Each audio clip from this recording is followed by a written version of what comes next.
Hi Reeshy, thank you for coming. Thank you for having me. You've had a pretty busy summer, right?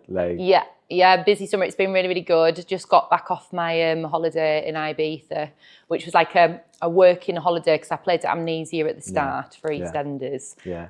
But then hired a car and just went to loads of quiet, chilled out beaches and relaxed for the holiday. So it was just great. Cool. And in terms of gigs, any highlight from the summer?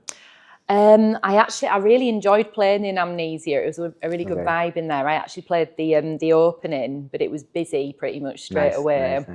And I felt like my music was well received. Everyone was dancing. It got the night off to a good start. And then also highlights gig-wise, I played at District in Leeds, so a hometown gig at the weekend, just gone. I played back-to-back with Georgia, my friend. We don't do them that often, but when we do, it's like really magical. And it was just great to be playing in my home city. Nice. And you mentioned you were doing in Amnesia, you did the opening. What is your favorite usually slot? Like, do you like openings? Do you like afters? I do like opening, I do. But I do also like to play in the middle as well. I think sometimes the problem with the English crowd is like the closing set. Sometimes English people, they tire quite easily and they go home. They take it too far early on and then they end up all sloping off. So I quite like to be in the middle. Nice, cool. Just speaking a little bit about your career in general. You were raised in Leeds, right? Or you were always there? I was born in Huddersfield, which is West Yorkshire. Then I moved to Middlesbrough, which is a place called Stokesley, which is North Yorkshire and close to Middlesbrough. And now I've lived in Leeds for the last 10 years. So back in West Yorkshire now. Nice. And you obviously been in the industry for a while. How did you start it? How you decided to go into it? What happened in your life? Like, how did it all started? Right, so growing up, my dad was into heavy metal music, and my mum was into soul, or they're both. That's their kind of music. So I listened to that a lot at home. But then, when I was 6, that was the first time I ever got moved by a bass line because I danced in a dance exam to LFO, Leeds Warehouse Mix.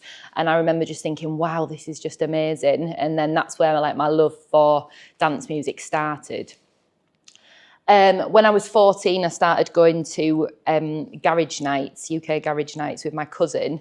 And then I got a love for UK garage. And I feel really lucky that I got to experience the scene, when UK garage first came around, it was booming. And in those days, we'd wear high heels to go clubbing. So which doesn't happen now. And there were no camera phones either. And then when I was a bit older, I started going to Back to Basics in Leeds, which is like a Leeds institution. And that's when I decided I was going to be a DJ. So I bought my decks then. I bought two Technics, which I still have now, still have the same setup now that I had back then, and a mixer, and taught myself to DJ in my little house in Middlesbrough, in the living room. I had to put my decks on the floor because I had no space anywhere else. So you learned to play everywhere. Yeah. And then I made so many friends in Leeds, and my daughter had friends in Leeds as well. So we decided to move to Leeds. And then, I had my first gig at District. And just started playing out in Leeds quite a lot.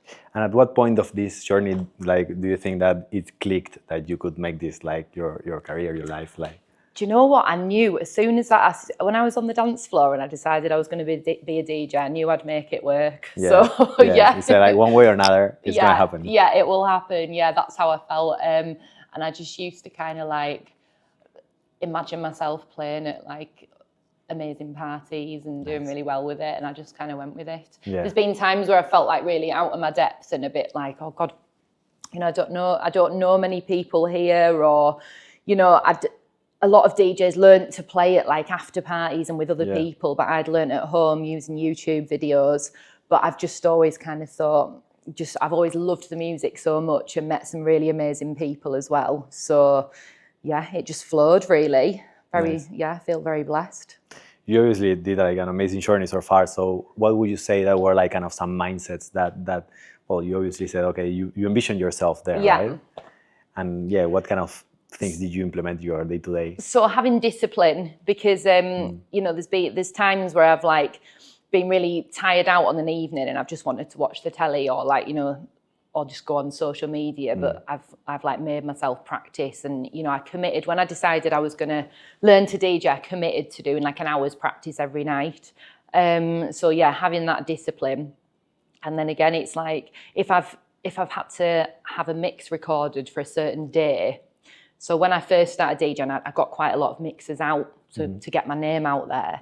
But if I wasn't happy with the mix and it was like getting to like 2 o'clock in the morning and I had to be up early the next day, I'd think, well, I'm just gonna have to get on with it and record it again. So I'm happy with it. And then so then I'd end up on like not many hours sleep. But I just always used to think, well, it's gonna be worth it. It is worth it. And that kind of is what at times sets you apart maybe from other people who might have given up or just been too tired or whatever.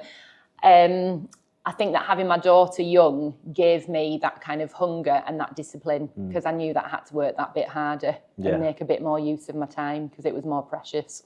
So kind of like your strategy at the beginning was like mostly just going to people that had their channels and try to put mixes out and... Yeah, so I'd let them... So what I used to do, Instagram was a big help to me. I'd put like little clips of records that I'd bought on my story on Instagram, and then I'd find that people would ask me for a mix. So then I'd, with kind of mix series or parties that resonated with me, I'd do a mix for them and make sure that I did a good job as well. Okay. Yeah. So you try to kind of shift your DJ mix in accordance to the specific audience, and try to do something curated to that. Yeah. I did. Yeah, I chose to kind of like do them for like different brands that resonated with me and that I liked, definitely. Nice. So. And what were some of the biggest challenges that you encountered, like in those beginnings mostly? In the beginning, just kind of meeting, it was just kind of like meeting people really, and just kind of putting yourself out there and just being confident. I feel like now I'm confident in who I am, but it's come with age. I was a lot, sometimes I'd feel quite out of my depth and a bit like it was a much more male dominated industry as well back then. But I met some really strong and amazing women who were DJs, and they kind of really helped me on my path as well. You mentioned about your daughter Lily, like how was like trying to become a DJ, a professional DJ, and also having your daughter and growing up on that? So having my daughter has definitely really spurred me on, because I want to be a good role model for my daughter. And I mean, I want her to be disciplined and to believe in herself and to know that, she can achieve anything that she puts her mind to. So I've always wanted to be, a role model for my daughter really. And also I've never wanted to kind of look back on my life and think, oh, I wish that I'd gone for that, or I wish I'd tried to do that.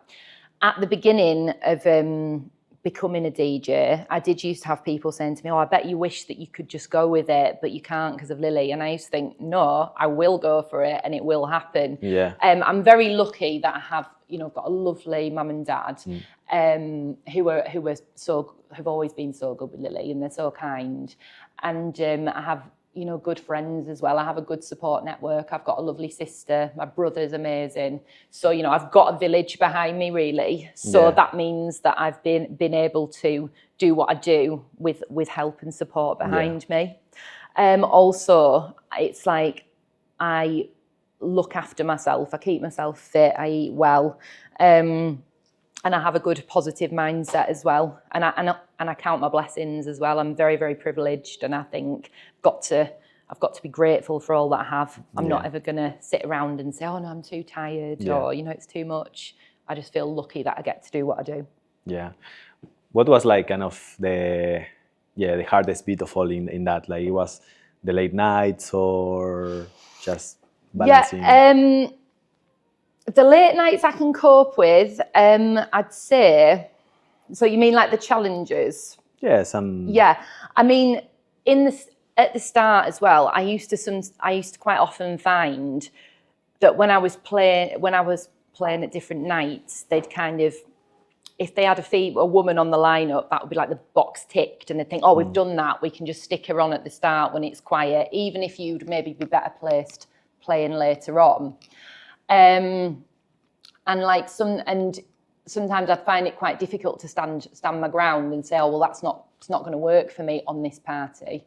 But I always did it anyway. And I'd always stand up for myself, and there'd be there was a time once where a promoter put in the blurb with their event, oh, we are an equal opportunities party, so we've got Reeshy and this other woman that was playing. Yeah. And I said, you know what, I was like, I don't want to really be represented like that. Yeah. I was like, so you're gonna have to take my name my name off. It's like, it's quite patronizing. Yeah. But back then, being like that was seen as being quite you were seen as being like a hard feminist, to me, rather than just someone that just wants equality or just wants to, be represented properly and fairly. Yeah. And did you see that start to shift eventually? Or? Yeah, it's definitely started to shift massively. I've worked with like so many amazing promoters over the last few years.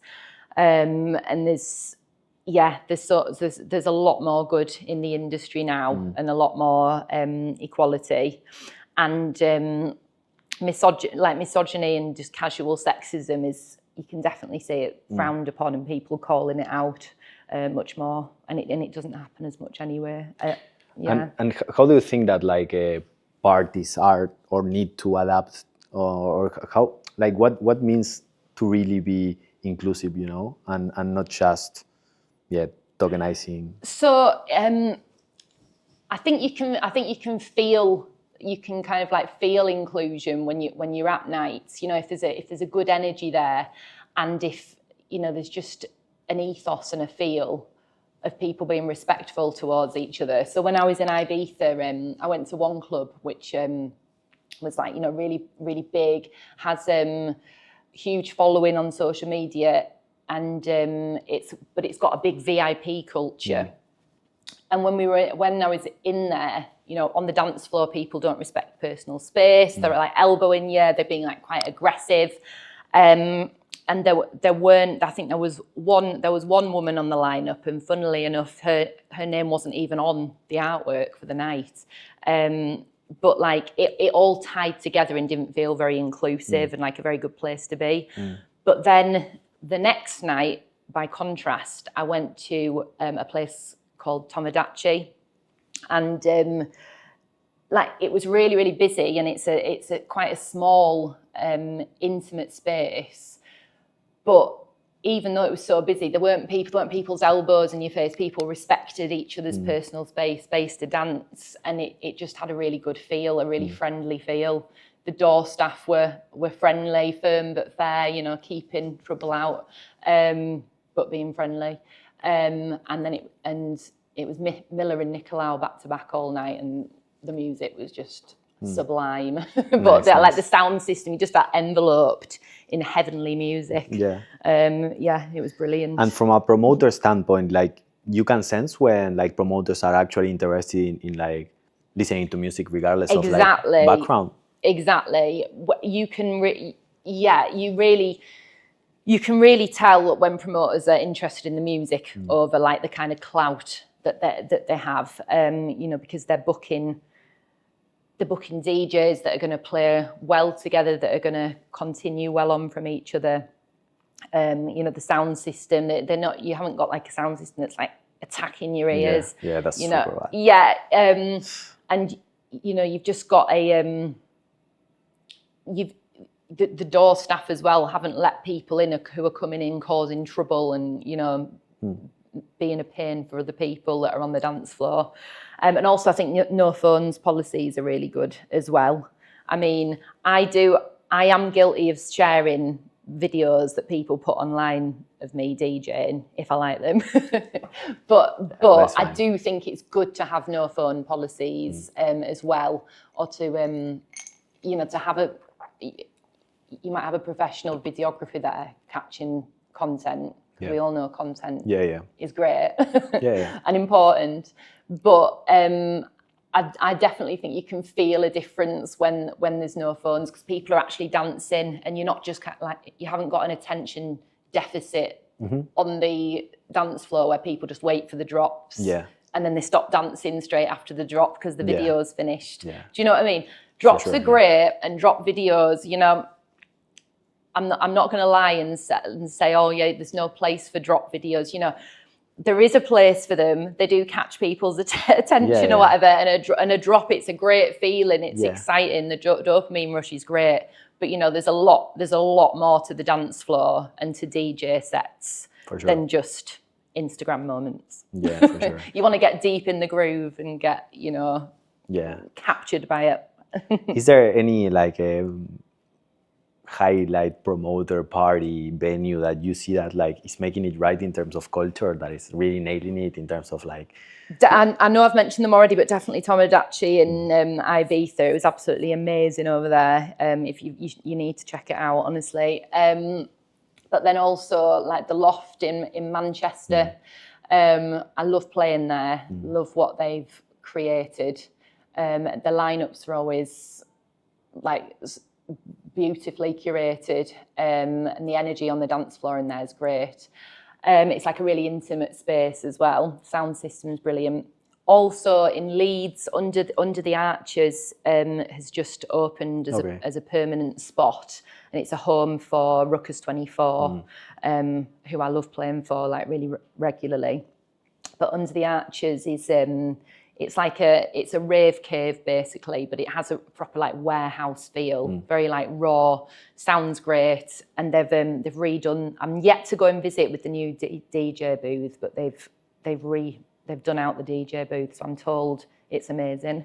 Cool. Do you think that now, well, we obviously spoken about like everything becoming a bit more inclusive, still a long way to do for sure, but like, do you feel that more women are feeling that this is a safe space to grow a career? Do you see more artists coming along? Yeah, you are. I mean, there's a lot of amazing, you know, role models to look up to, like Sonia Munir and the late Danielle Moore, who unfortunately passed away last year. But you know, people that you can really look up to, who are like some of the best DJs in the world. And you hear more and more people saying, like I've seen quite a few interviews where people are asked, oh, who's your favourite female DJ? And they'll say, it's not my favourite female DJ, it's my favourite DJ. You know, there's a shift away from it being seen that the female DJs, you know, is just a little category here, but your DJ is going to be a man. But of course, I'm speaking here from like a white, straight woman's perspective. So there's a lot of privileges that I have, you know. But I know that inclusion needs to go further in terms of having, you know, more black people, more Asian people on lineups, having more queer representation as well. So there's definitely a long way to go.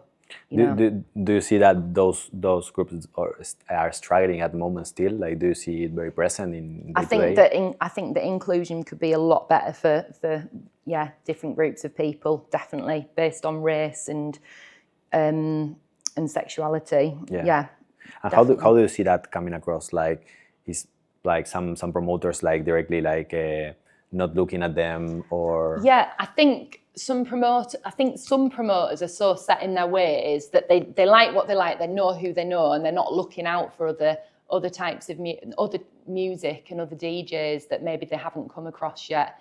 They just like have tunnel vision and they're not realising that actually, you know, that they're constantly just booking like white, straight DJs. So they just need to explore a bit more and think more about how they can make the night more inclusive. And of course, it's all about booking the DJs who are going to play good music as well, you know. the music needs to be at the center. The sound that you're creating needs to be at the center of the party. Yeah, definitely. So you are kind of speaking about the need of making an active effort as a promoter to like, okay, see yourself where you are at. Who are you listening to? Am I listening to all the same kind of people? Yeah. And are you just looking at the followers? Because of course it's great to build up followers and for people to notice who people are. But are you just looking at the same? It gets boring when everybody's just booking the same DJ every single time. Do you know what I mean? Yeah. And just based on often just based on followers.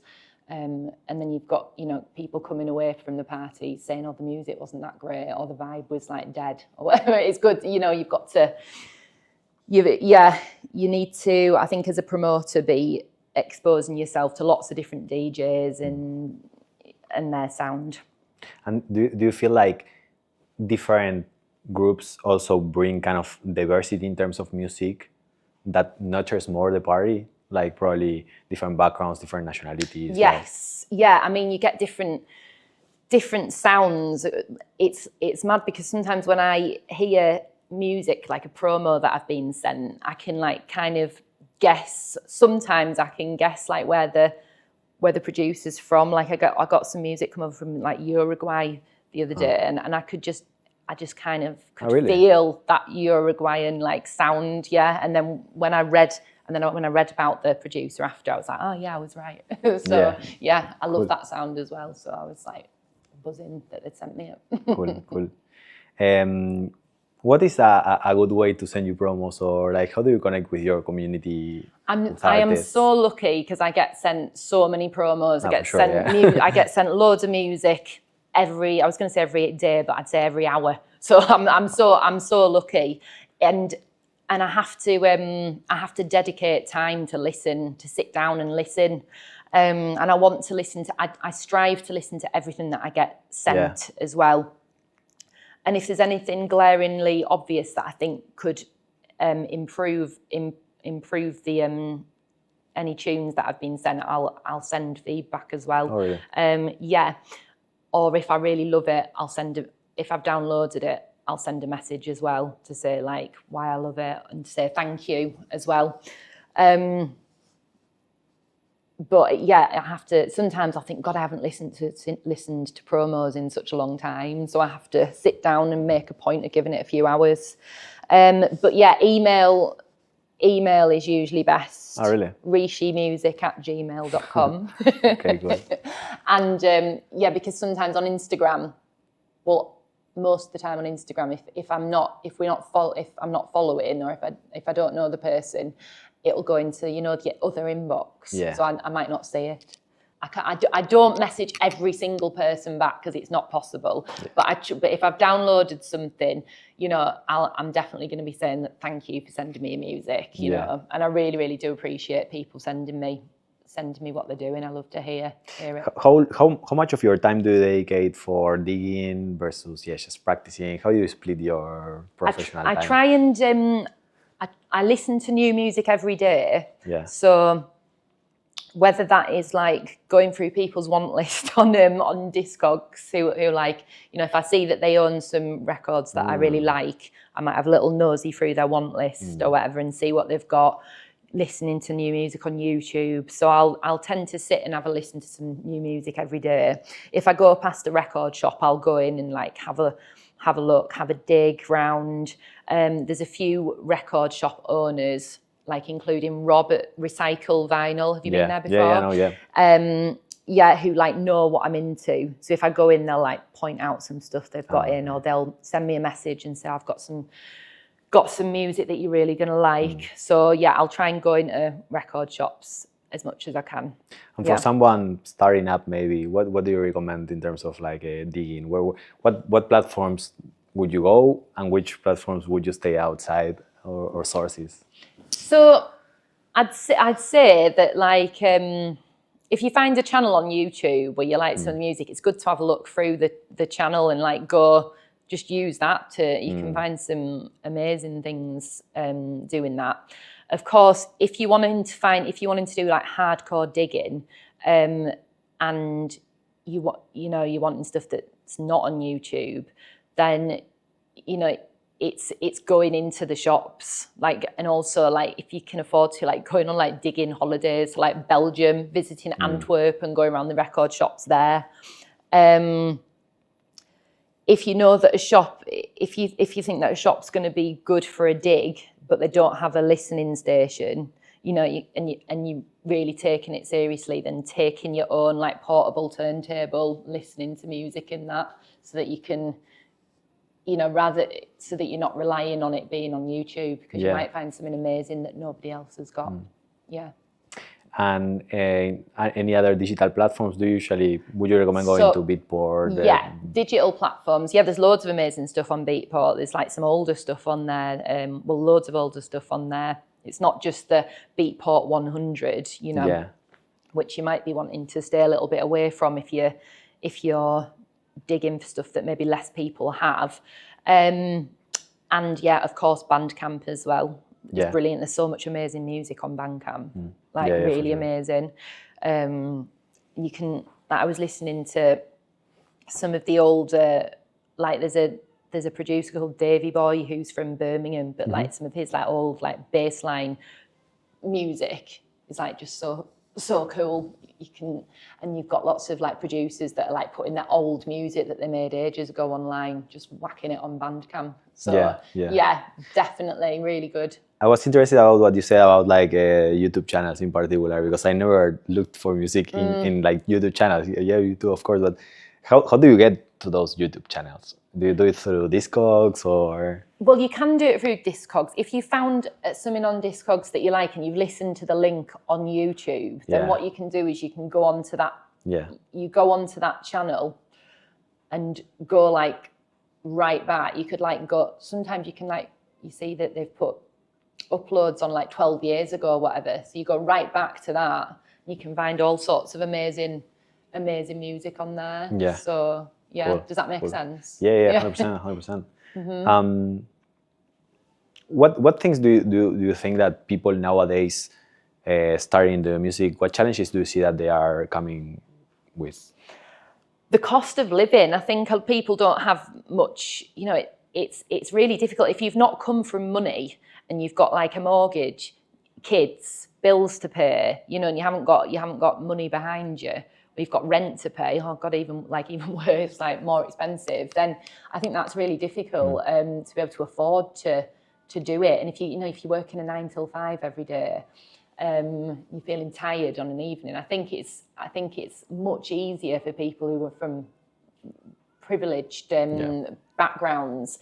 And then, of course, like buying records is very expensive. When I learned to DJ, I knew I wanted to learn to play by ear, but I also knew that I couldn't afford to just buy records. There was loads of records that I'd love to have bought, but I couldn't afford to.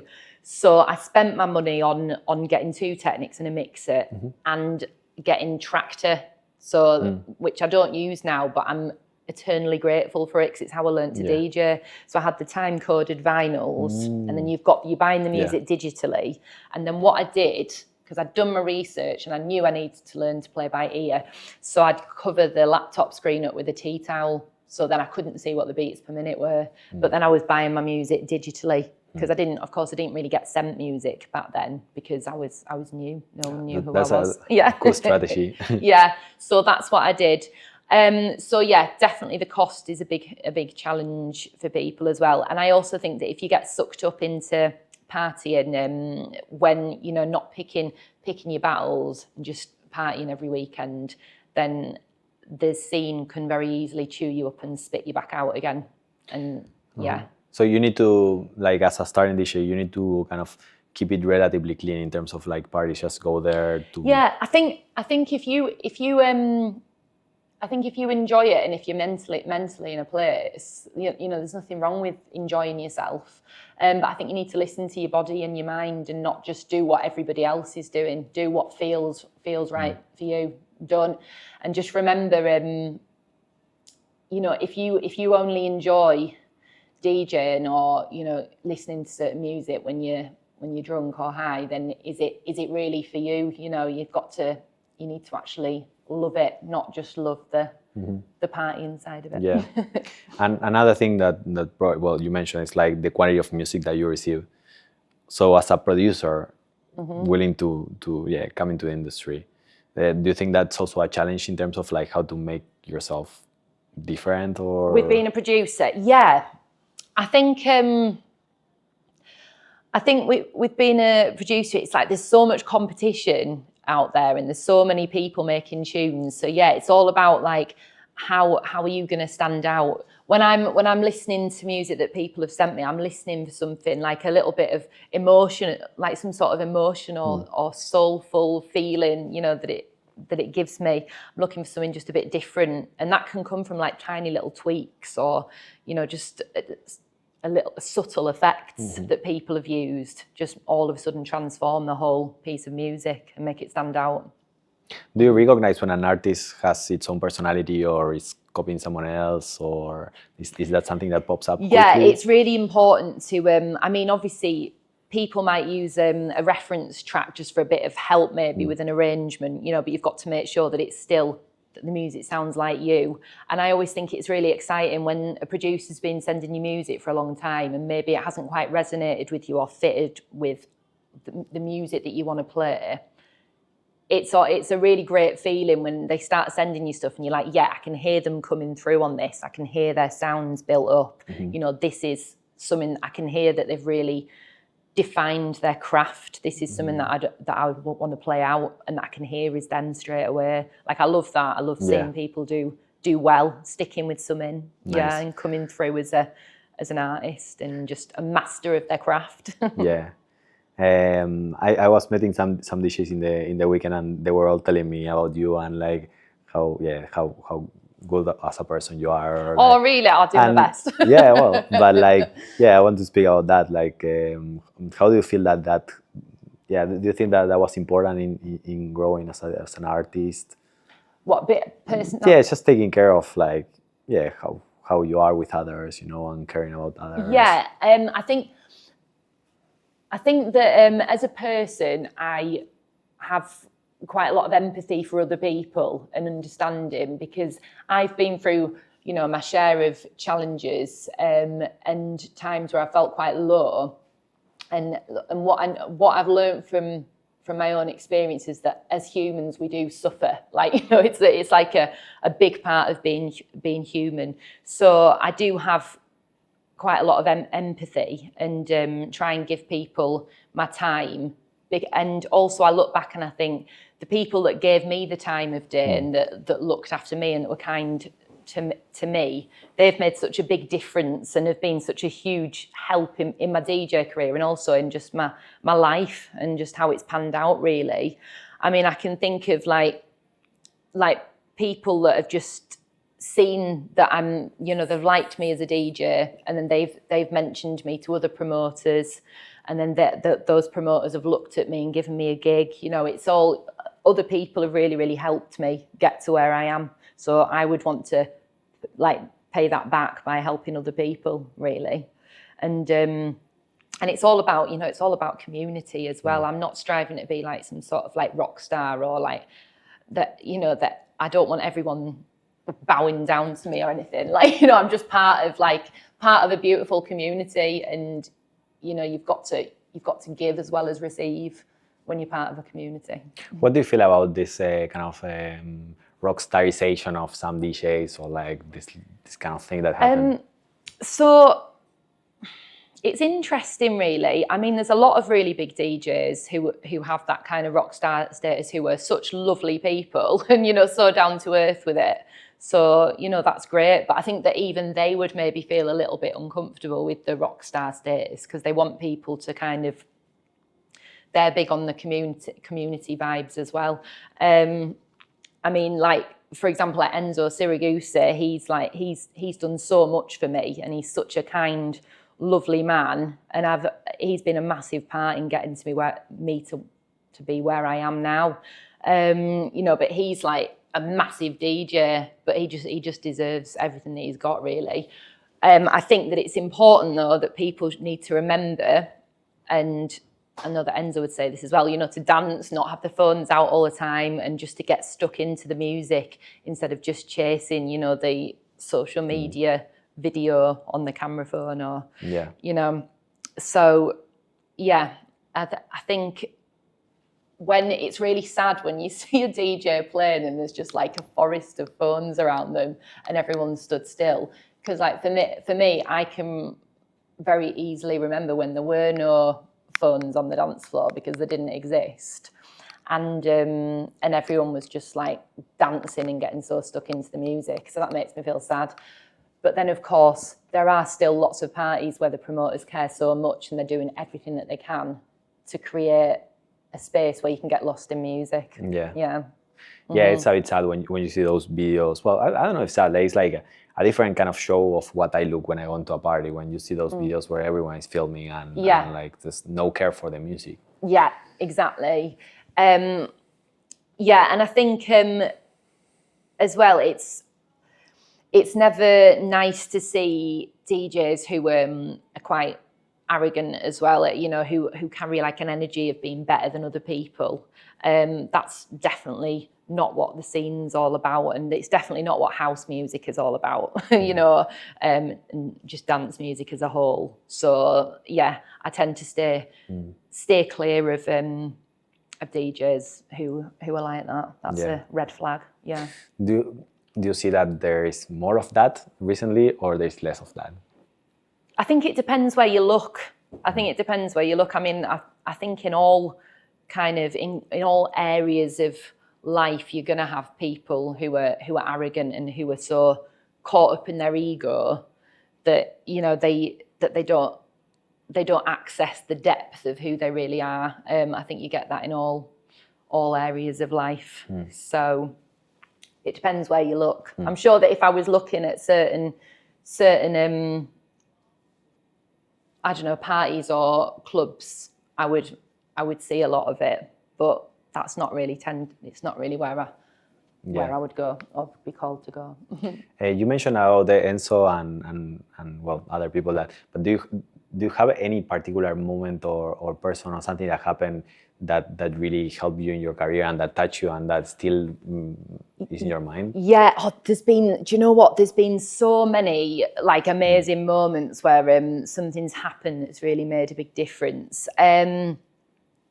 So I'll tell you about, so I could pick many examples, but I'll tell you about when it was lockdown and everyone was recording live streams. So I hadn't started playing out of Leeds when it was lockdown. I was still just playing in Leeds, really. And my friend Josh DeMello came round because do you remember we had like a bubble? Like he was in my bubble and he came round to record me DJing. Right. And then he used it on the Back to Basics live stream.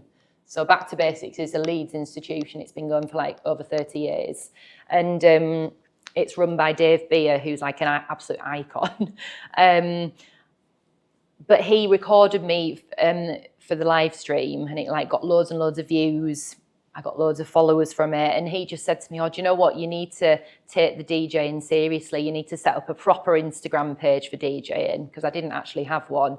You know, you could do really, really well.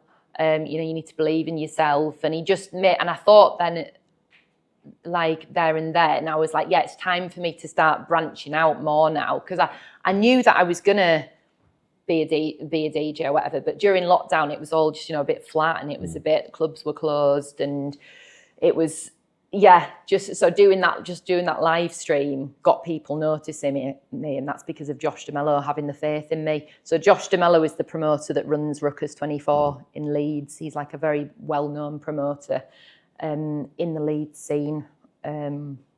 So yeah. How was that coming, in terms of social media or like opening to the world? Like, was it hard for you? Was it natural? Yeah, it definitely felt like I hadn't planned on doing it in lockdown, but it definitely, I think I thought, it's a good way of putting yourself out there now that, because clubs are closed, and you know it's important that I start to do that.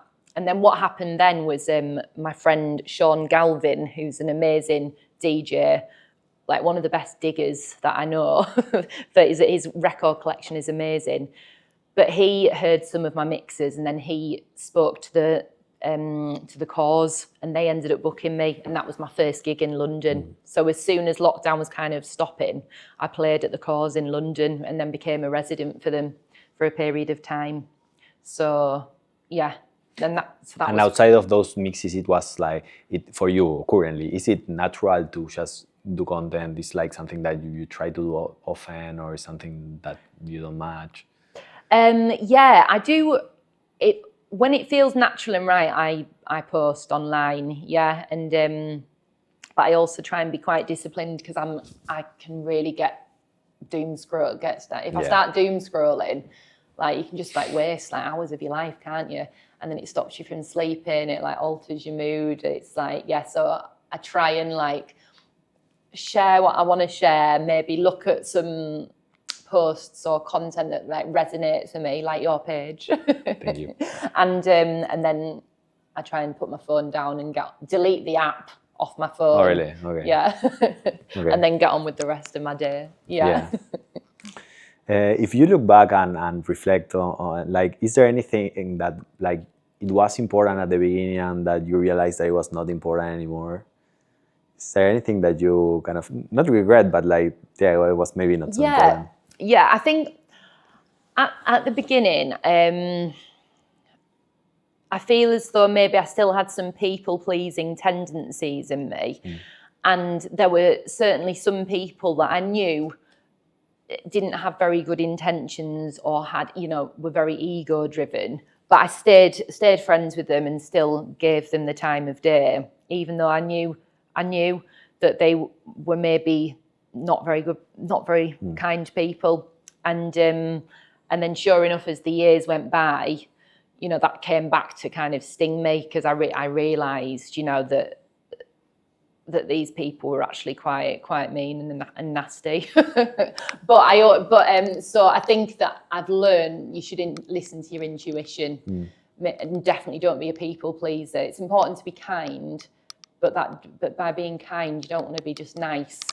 Just being, kind of betraying yourself just to keep other people happy. Yeah. That's a good one. Yeah. And so yeah, I think that's really important. Being careful who you surround yourself with, and who you let into your energy field. Yeah. And something that you are really happy that you did, and that at the moment maybe you were not so sure if that was the right thing to do or not. Yeah, let me have a think. I think I'm really happy that I've still, so like for example, the first night that I ever played on CDJs, I'd not actually played on CDJs before, but I just thought, well, it will be okay. It might not be perfect, but it'll be all right. And it was me and my friend Emilka who were doing a back-to-back in Leeds. And she just showed me how to use them there and then on the night. So the mixing probably, well, it wasn't perfect, but I'm just glad that I've always thought, well, I'm just going to go out there and share my music. I know that I can get people dancing. I know my music. I'm glad that I was brave and that I didn't strive to be perfect, but, I just had that like self-belief and knew that I could bring something to a party in a dance floor. So yeah, sometimes I've thought, oh God, that mix wasn't very good or whatever, but then it's like, you can't just wait till you're perfect. What is perfection? Are you ever going to be perfect? Probably not. As long as you really know your music and you've like developed a really good ear for and an intuition for a connection with the dance floor, then yeah, you'll be fine. As long as you're not clanging every single mix. Yeah. So you would recommend whoever is starting, you would recommend them to just like go out. Yeah, go with it. Yeah, definitely. Just go with it. Be brave. Do what feels right. Perfect. Don't be fear-driven. Yeah. Okay, Reeshy, thank you very much for the conversation. It was great. It's a pleasure. Well. Anytime.